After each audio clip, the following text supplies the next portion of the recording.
Bom, boa noite, a Ana, a Carolina, o Maico, a Bárbara, sejam todos bem-vindos, então, da aula de hoje, de DPP, no dia 31 de maio, né, às 9h05 da noite. A gente vai iniciar, como é de costume, né, a gente fazer uma pequena recapitulação daquilo que nós já vimos na aula anterior e dando sequência depois da nossa disciplina, ok? Então, na aula anterior, nós iniciamos a falar um pouquinho sobre essa norma jurídica, né, constituída pela própria lei, e vimos que ela, deixa eu só fechar a janela aqui, tá bom, ela é uma das principais fontes jurídicas, né, para tentar resolver todo e qualquer conflito de interesse. Então, ela é a principal fonte para resolver justamente, né, apresentar um resultado para tentar solucionar os problemas que podem existir entre as formas de relações jurídicas entre as pessoas, de modo geral. E essa lei, ela tem várias conceituações aplicadas por vários doutrinadores, mas a gente adotou um conceito viabilizado pelo próprio indivíduo chamado Klaus Bevilacqua. Klaus, para quem, só para a gente recapitular, foi um dos autores do Código, do Código Civil, do projeto do Código Civil, só que não é o atual. O atual é do Miguel Reale, o anterior a ele, de 1916. Né? E aí, a conceituação que a gente utiliza, na verdade, apresenta algumas características que devem apresentar toda e qualquer lei propriamente dito. Então, segundo o Claus, o que é uma lei propriamente dita? Então, eu vou tentar colocar até um slidezinho aqui para a gente já acompanhando, para tentar facilitar justamente a aula de hoje também com vocês. Só um pouquinho.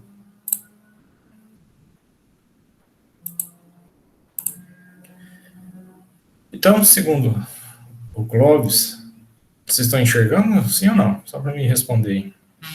Sim. Sim. Que bom. Então, diz o seguinte. Então, lei, ela é uma regra geral, né, que é emanada de autoridade competente, imposta coletivamente à obediência de todos. Tá? Então, esse é um conceito de lei atribuído pelo senhor Klaus Bevilacqua. Então, nós extraímos dessa conceituação 3 características básicas que devem conter toda e qualquer lei propriamente dita. Tá? Então, a primeira característica de uma lei. Bom, uma regra geral. O que vale isso? É uma ordem geral, né? Tem um caráter, então, de abranger a todo e qualquer indivíduo, ou seja, tem um caráter de universalidade. Tem que sucumbir, todos têm que sucumbir às suas determinações, na verdade, inclusive aquele que cria a própria lei, tá? Então, todo e qualquer indivíduo tem a incumbência de sucumbir às determinações dadas pela própria lei. Então, vale para todos, é uma regra que equivale a todos nesse sentido. Segunda característica de uma lei, ela tem que ser o quê? Emanar de autoridade competente. O que significa isso? Bom, todo poder, né, é advindo da própria sociedade, do próprio povo. E esse poder, tá, tem que ter uma forma de representação, dado pela nossa própria Constituição, é atribuído a quem? Ao nosso poder legislativo, nesse caso. Então, o poder legislativo tem um poder atribuído a ele, de competência a ele, né, de criar leis.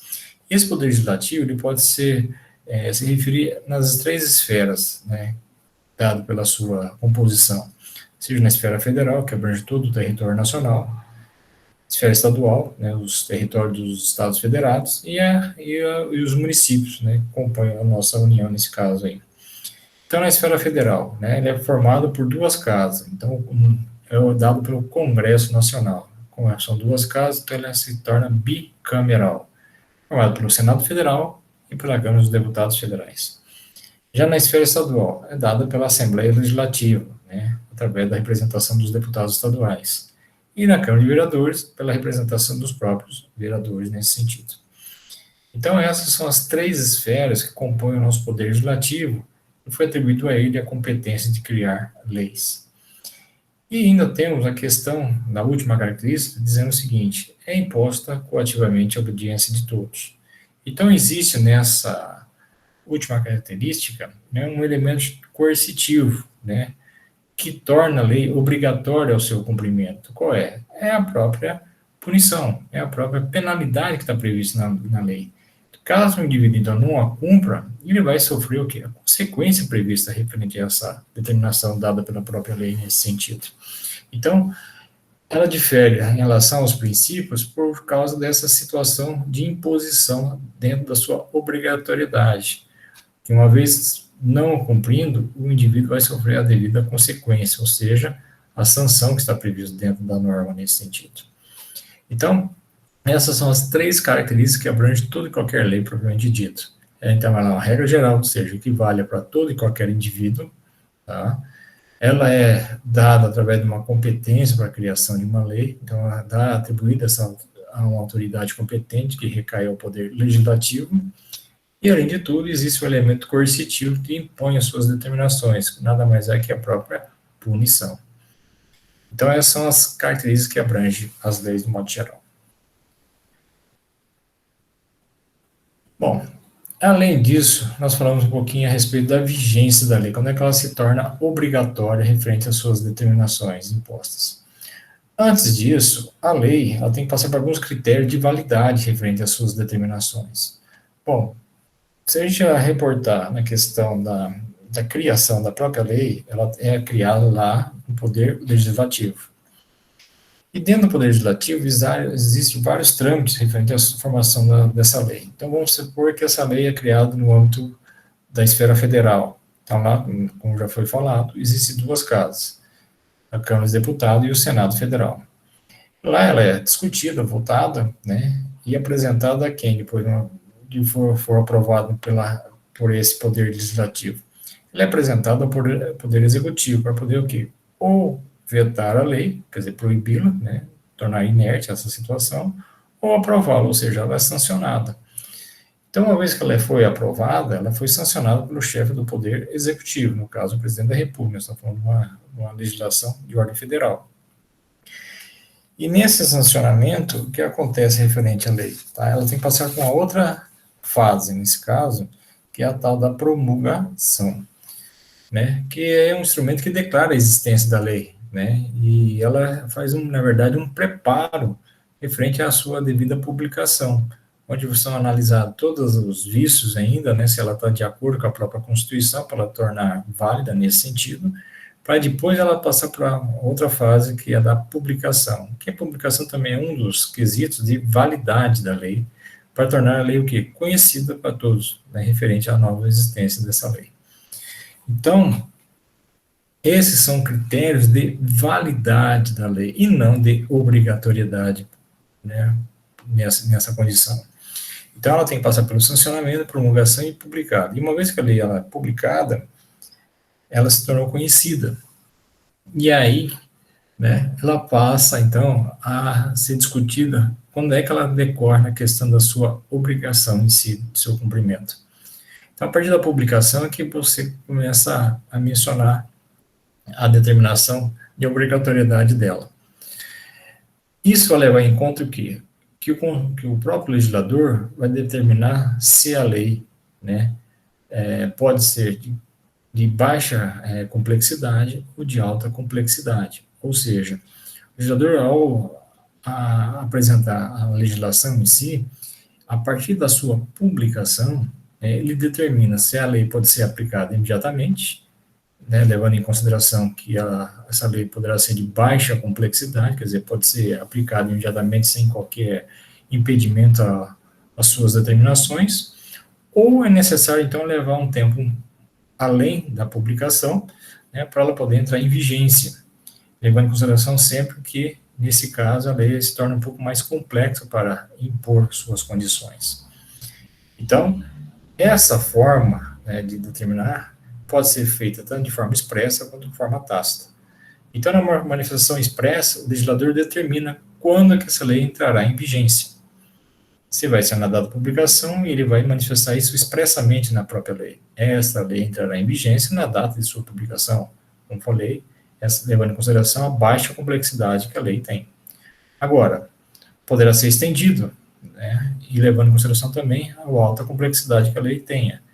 30, 60, 90, um ano após a sua publicação, essa lei, né, tendo essa amplitude a partir da sua publicação, o próprio legislador leva em consideração justamente esse alto teor de complexidade.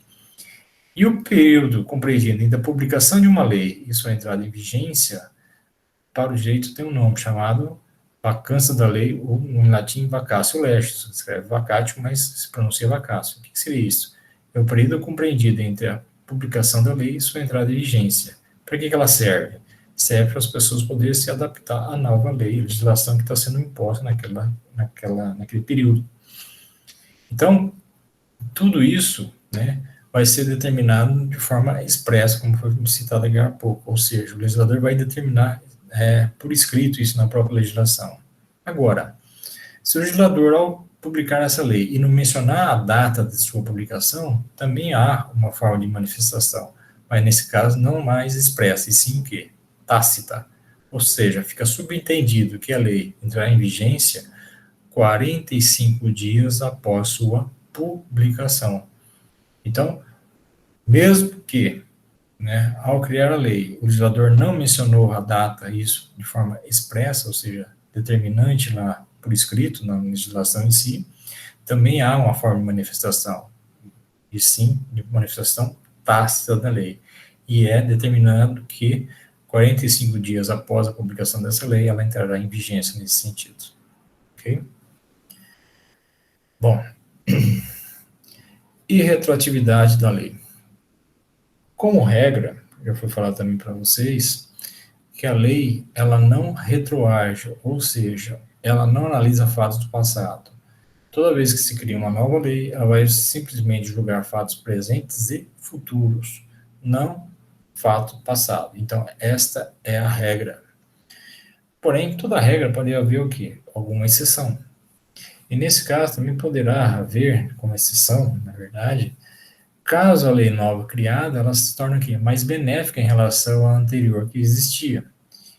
E para utilizar justamente dessa condição, né, da benevolência da nova lei, é necessário observar ainda 3 princípios, né, que impeçam justamente o que? Essa retroatividade, ou seja, a lei voltar atrás, nesse sentido.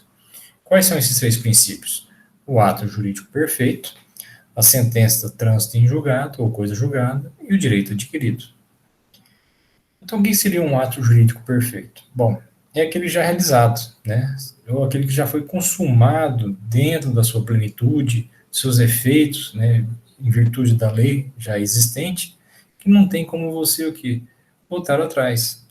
Então, aquilo que já foi consolidado pela lei anterior.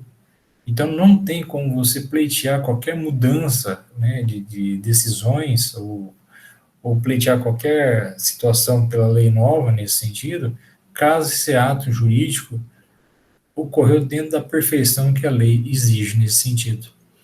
Então, as determinações previstas dentro da lei, se foram obedecidas à regra, dentro das competências que foram atribuídas, dentro das determinações feitas pela própria legislação em si, não tem como você retroagir. Então, o ato jurídico, nesse caso, tornou-se perfeito. O que é uma sentença de trânsito em julgado? É uma sentença que já transitou e julgou, ou seja, foi homologada. Ela não pode mais ser modificada. Não tem como você pleitear qualquer forma de recurso, por exemplo, nessa situação. É um processo, nós consideramos um processo findo, né? um processo final. Então, uma vez que essa sentença transitou e julgou e foi homologada, sem ter como você pleitear qualquer mudança referente à decisão que já foi tomada pelo próprio julgador ou algo do gênero, não tem como voltar atrás. Então, é uma outra situação que pede a qualquer forma de retroatividade da lei nesse sentido também. E, por último, o direito adquirido, que nós chamamos, né, de direito líquido e certo, ou seja, que não tem qualquer dúvida referente à aquisição dessa condição prevista em lei também. Então, é uma condição já pré-estabelecida, que não altera qualquer forma de mudança referente às suas decisões. Como falei na aula passada, como exemplo, eu citei para vocês adentrarem aqui na nossa instituição, na NEMAT, vocês tiveram que preencher alguns requisitos de exigência para vocês justamente poder acessar, né, as nossas aulas. E uma delas, né, seja através do Enem ou próprio vestibular, vocês preencheram esses requisitos, né, obrigatórios nessa condição, e uma vez preenchidas essas condições, não tem como alterar. Ou seja, vocês acabaram adquirindo essa condição, um direito adquirido. Como falei, é um direito líquido e certo, sem qualquer dúvida referente à sua aquisição.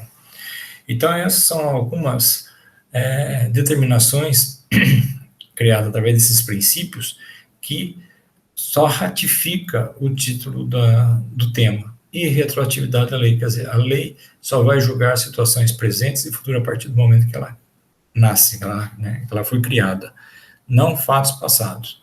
Se for autorizar alguma coisa no passado, só se for através de uma exceção, através de uma lei mais benéfica. Porém, nesse quesito ainda é necessário observar esses três princípios: ato jurídico perfeito, sentença, trânsito em julgado, coisa julgada, e o direito adquirido. Caso contrário, não tem como você voltar atrás. Ok, pessoal? Alguma dúvida até então? Não. Até agora não. Tá tranquilinha? Tranquilos? Então tá bom. Então vou dar sequência à nossa matéria, tá? Então vamos lá. Vou voltar a entrar em. Deixa eu achar ela de volta aqui, só um pouquinho. Eu me perdi.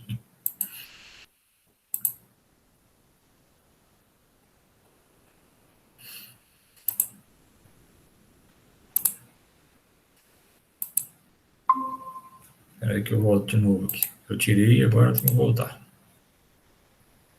Vamos lá, então.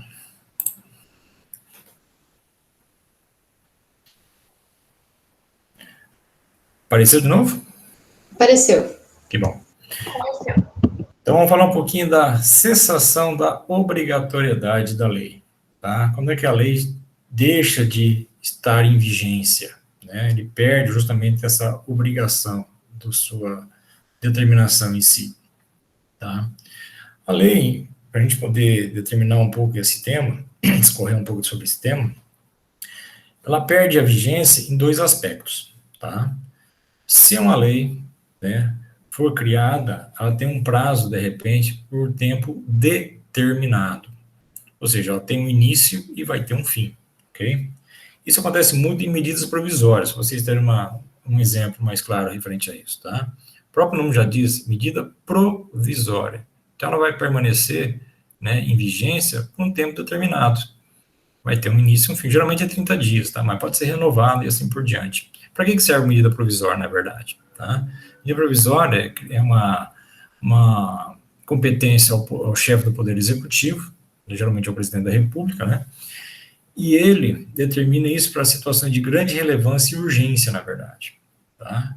Então, em caso de catástrofe, em caso de guerra, em caso de situações, né, calamitantes, por exemplo, agora nós estamos vivendo muita pandemia também, né? De repente é necessário fazer uma determinação mais rápida, referente a determinada situação mais específica, então ele edita uma medida provisória. E aí depois, só com o passar do tempo, que vai entrar no Congresso para poder ser aprovado ou ser estabelecido como uma lei, algo do gênero. Mas até então, para poder resolver o problema que ali se encontra de imediato, é editado justamente a medida provisória, porque é uma situação um pouco mais específica e ela é mais rápida também. Porém, como eu falei agora há pouco, ela tem um prazo de validade, então ela vai ter um prazo determinado de vigência nesse sentido, tá? Então vai ter um início e um fim. Ou através do quê? Da substituição por uma lei nova, como está colocado ali no quadro para vocês também, tá? Então, geralmente, as leis em comum, né, ela perpetua, ela não tem um fim, né, específico, ela só vai ter esse fim, como falei agora há pouco, ou é por prazo determinado, ou através da substituição, através de uma lei nova que venha a revogá-la, seja na sua totalidade ou parte dela. Então, por exemplo, uma lei ordinária, vamos pegar o próprio Código Civil, que eu já citei como exemplo para vocês aqui, tá? O Código Civil de 1916 vigorou até 2002, porque a lei nova, né, a lei de 2002, a 4.406, esqueci agora qual é o número certinho, tá? Mas é o Código Civil de 2002, tá? ela entrou em vigência só a partir de 2003, tá? Só a partir de 2003. É a 10.406 de 2002, lembrei agora, tá? Então, o Código Civil, a lei que instituiu foi a Lei 10.406 de 2002, tá? Que entrou em vigência somente em 2003. Então, o período de vacatio legis dela, tá? Demorou um ano para entrar em vigência, propriamente dito. Então, até lá, quem está em vigência é a lei anterior, que era de 1916, para vocês terem uma ideia. Então, é uma lei bastante antiga nesse sentido. Uma lei antiga que está em vigor até hoje, que não houve substituição, somente parte dela, tá? Foi a lei do Código Civil, do Código Penal.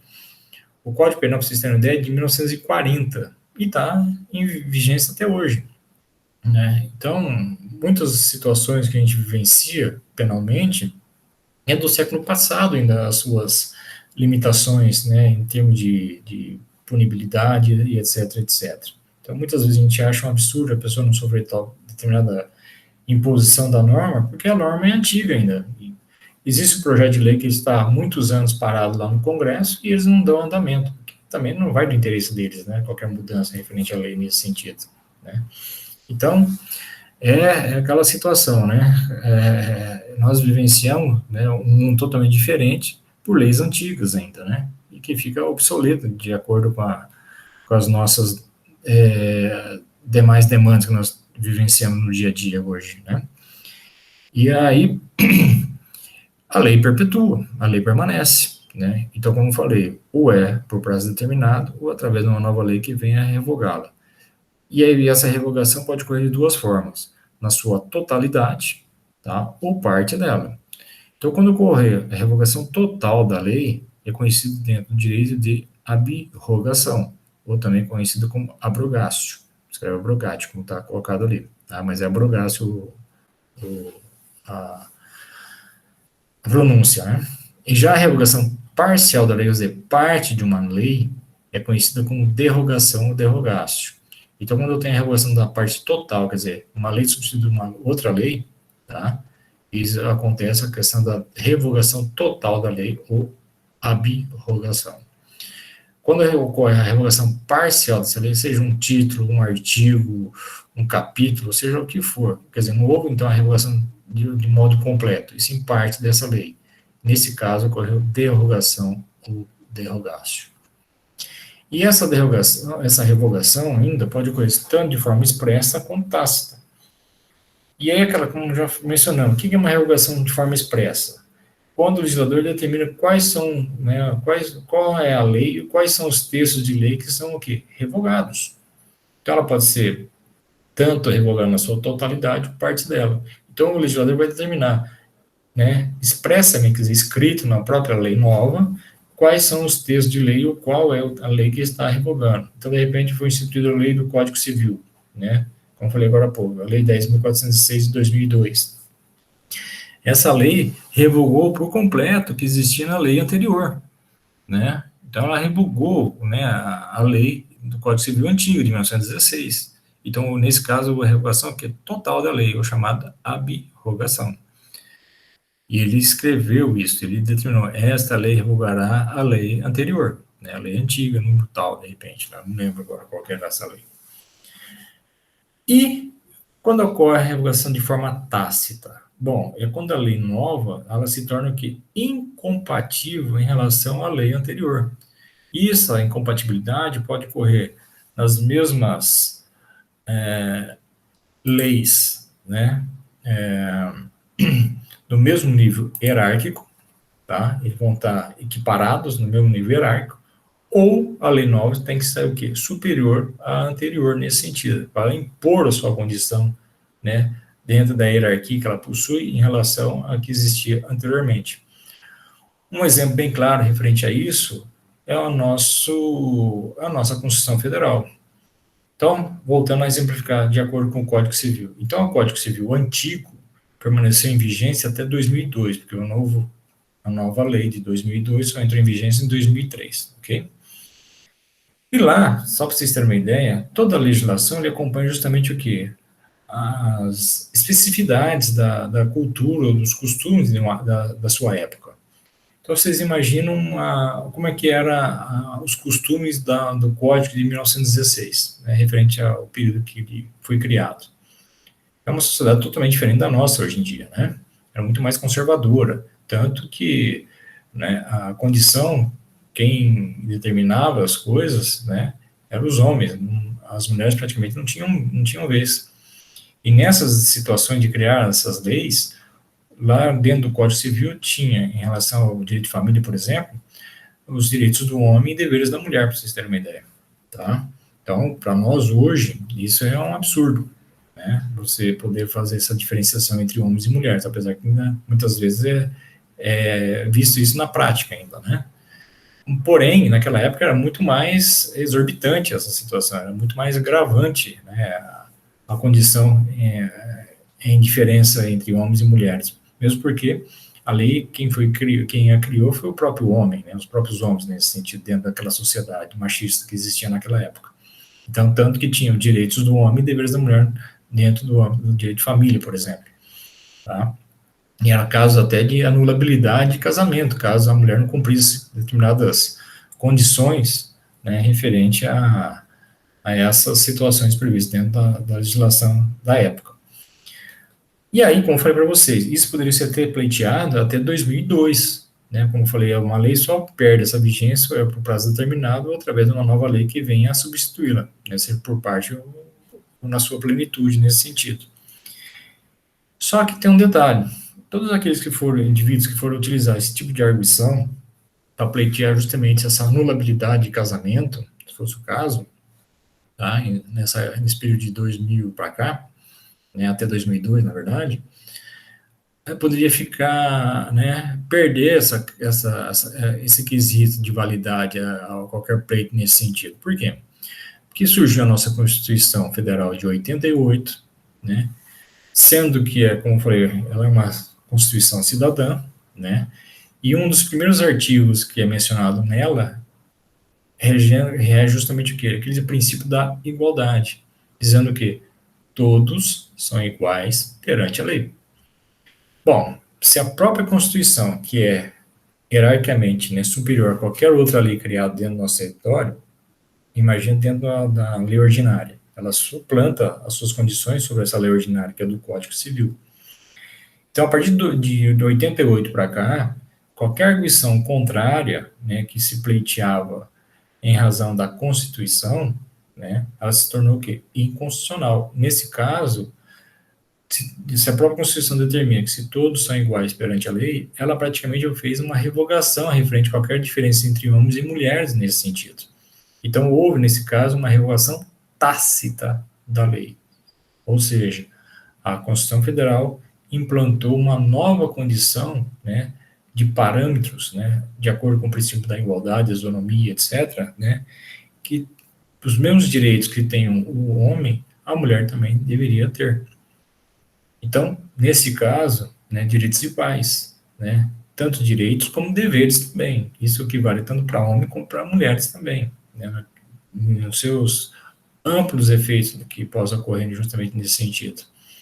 Então, esse é um caso, né, que vai justamente o quê? Apresentar essa revogação tácita da lei.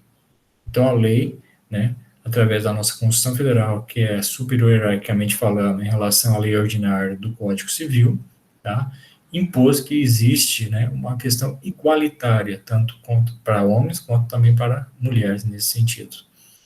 Então, essa é uma exemplificação que a gente menciona justamente nessa questão da revogação tácita da lei. Ok, gente? Alguma dúvida? Ok. Então tá bom. Pra mim, tudo bem também. Então tá bom. Deixa eu voltar lá no nosso quadro aqui. Tá enxergando? Não tá apresentando. Não? Vixe Maria. Deixa eu voltar aqui de novo então. Mas faz pouco tempo que parou. Eu achei que tinha sido de propósito. Não, eu voltei de propósito, mas agora eu tô querendo voltar de novo, né? Mas vamos lá. Deixa eu voltar na apresentação de novo.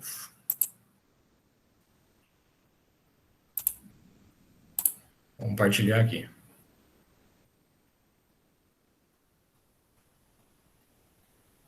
Agora foi. Foi? Maravilha. Beleza. Agora vamos falar um pouquinho da tal chamada repristinação da lei. Tá? Mais um nomezinho aí esquisito para vocês, né? Entenderam? O que seria isso? Bom, falei agora há pouco, né? Uma lei só perde a sua vigência, né? Seja através do prazo determinado, seja através de uma revogação de uma lei nova, né? Através da imposição, da criação de uma lei nova, ou então se ele for por prazo determinado, ok? Então, caso contrário, ela perpetua. Por mais obsoleta que essa lei possa ser, ela permanece, tá? Ela continua. Porém, ela pode perder justamente nessas duas condições que eu acabei de citar, tá?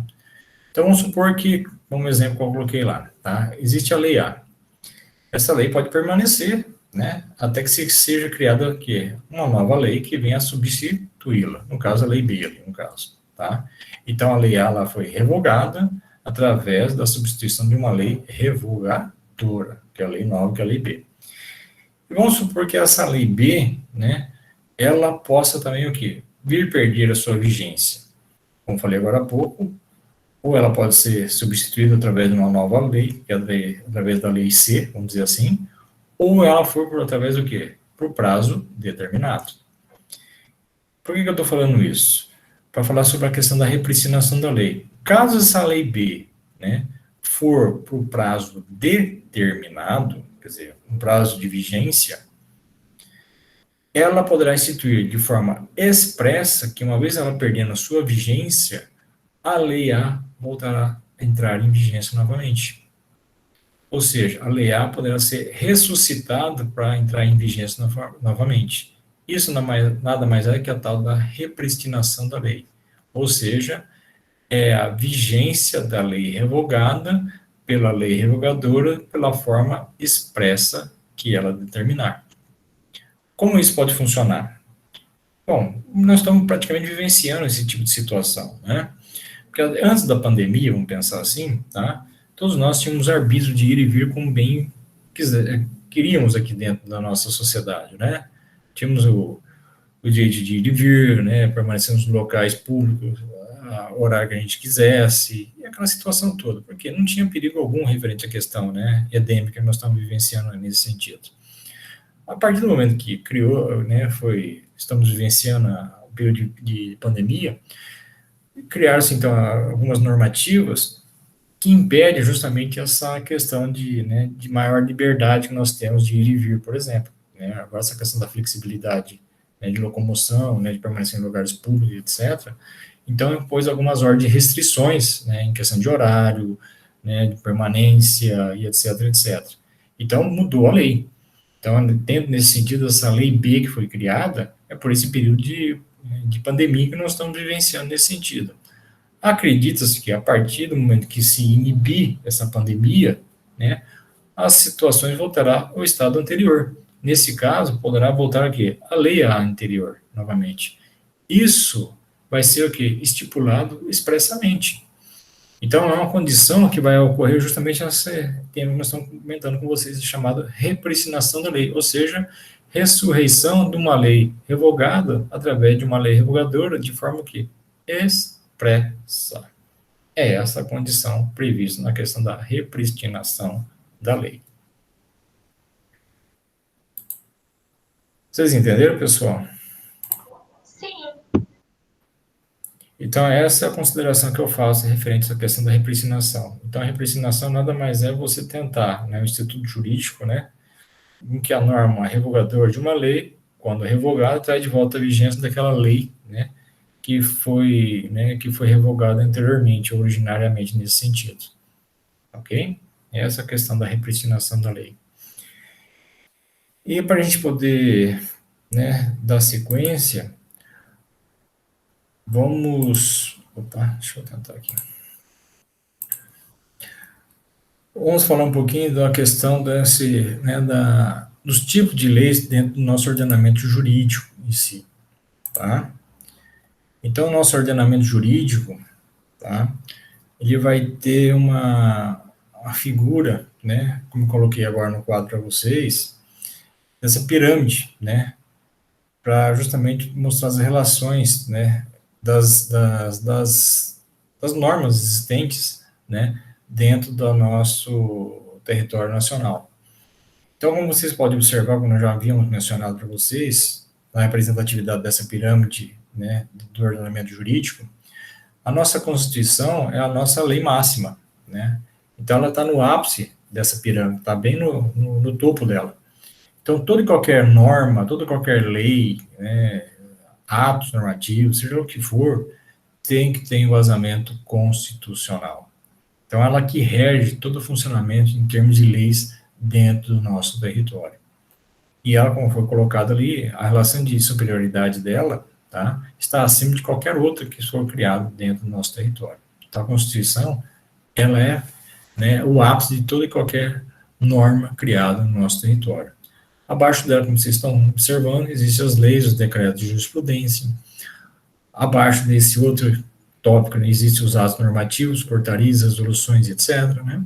E abaixo deles existem os contratos, sentenças judiciais, atos e negócios jurídicos, quer dizer, envolve tanto os particulares, quanto também, né, as decisões judiciais, né, entre os indivíduos do modo geral. Tá? Aqui está a base de todo e qualquer atos, né, dos negócios jurídicos, atos e fatos jurídicos em si. Ok?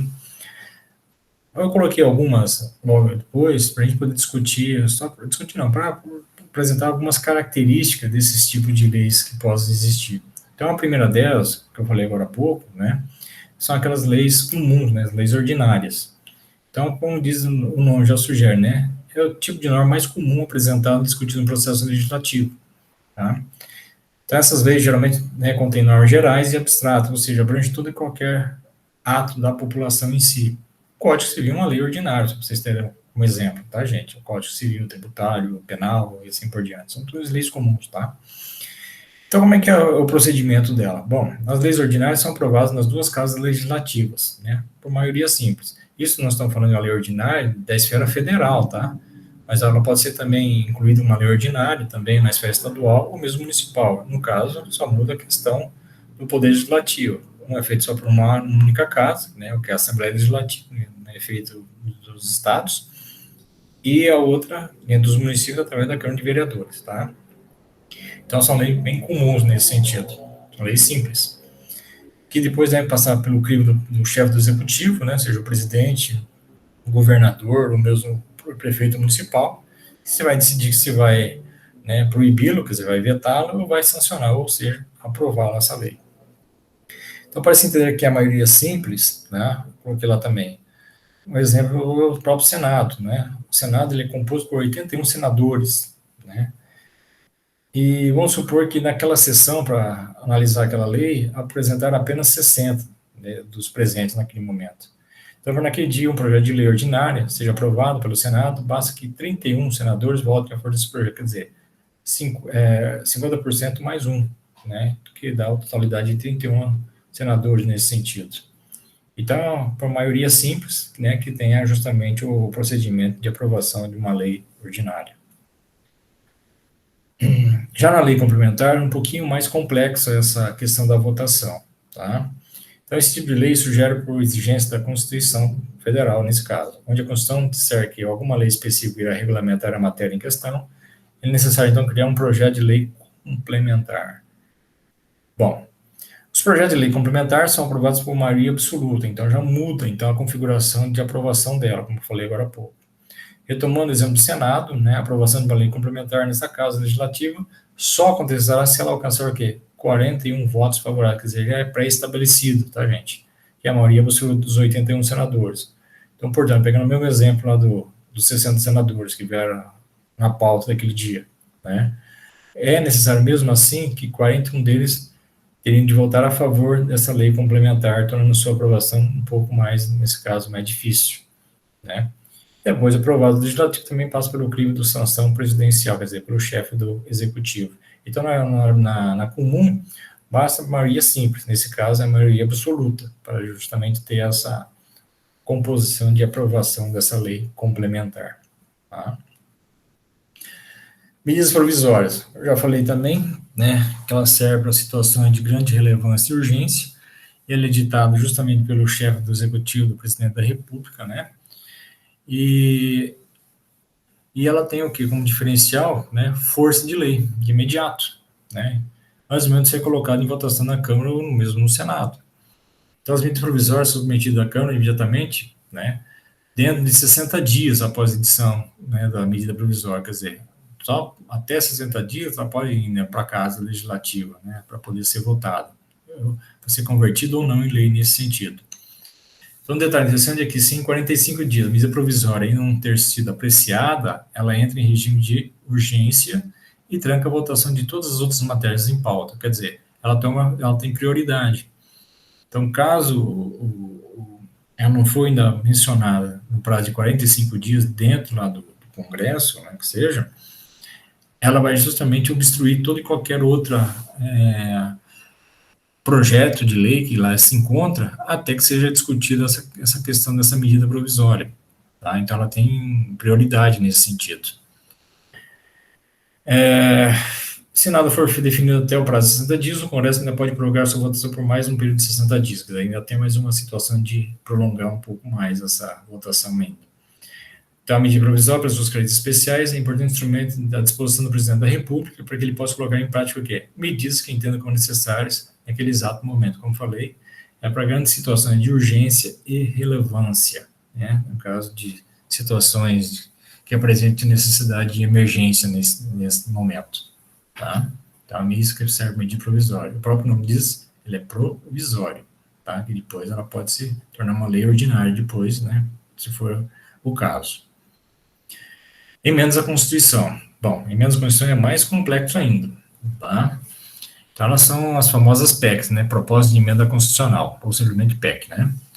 São mais um tipo específico de norma a ser votada pela Câmara e pelo Senado. E, através das PECs, se pode mudar a Constituição Federal. Na verdade, ela não muda a Constituição em si, mas ela pode ser alterada, tá? Ela pode ter algumas situações, algumas nuances de alteração referente às suas propostas um pouco mais específicas também, tá? Então, a Constituição é a base do ordenamento jurídico brasileiro, garantindo a todos os brasileiros uma série de direitos fundamentais, além de organizar a própria estrutura do Estado brasileiro. Então, as PECs recebem um tratamento diferenciado em relação aos outros tipos de projetos, tá? Então, em primeiro lugar, nem todo mundo pode propor uma emenda. Elas podem ser propostas apenas por 1/3 dos membros da Câmara ou do Senado, quer dizer, boa parte, né, da Câmara ou mesmo do Senado, pelo presidente da República, mais da metade das Assembleias Legislativas dos Estados. Então, depende de uma composição um pouco mais numerosa nesse sentido também. Também existe diferença na hora de votação das PECs. Ao invés de ser aprovado por maioria absoluta ou simples, uma PEC precisa da aprovação de uma maioria qualificada, ou seja, de 3/5 dos membros de cada casa legislativa. Então, isso significa que uma PEC só será aprovada no Senado, por exemplo, como nós já temos 81 senadores, né? Se precisa de 3/5, então é necessário que seja favorável para essa mudança 49 senadores. Como falei, já é um montante um pouco maior, né, para poder justamente aprovar uma proposta de emenda constitucional nesse sentido. Além disso, ela passa por votação em 2 turnos, então não fica somente uma votação em cada casa, ela tem que passar em 2 turnos em cada casa. Então, vamos supor, ela é aprovada lá na Câmara dos Deputados, é levada ao Senado, também é aprovada, retorna novamente à Câmara dos Deputados, para depois passar novamente pelo Senado, tá? Antes mesmo de ser o quê? Promulgada. Por outro lado, ela não precisa passar pelo veto presidencial, porque a Constituição é de competência do povo, cujos representantes são os parlamentares. Eu falei que a competência, né, quem atribuiu foi a própria Constituição, e a representatividade da população se dá através justamente do poder legislativo. Então, por isso que não tem que passar pelo crivo do executivo nesse sentido. Então, a emenda à Constituição é mais complexa em relação às outras legislações que foram propostas para a sua criação em si. Decretos legislativos, né? É uma outra forma de legislação criada também. Envolve sempre, então, matérias cuja decisão depende somente do Congresso Nacional, que é a reunião da Câmara e do Senado. Alguns exemplos de matérias que são de competência exclusiva do Legislativo e, portanto, são definidas por decreto legislativo.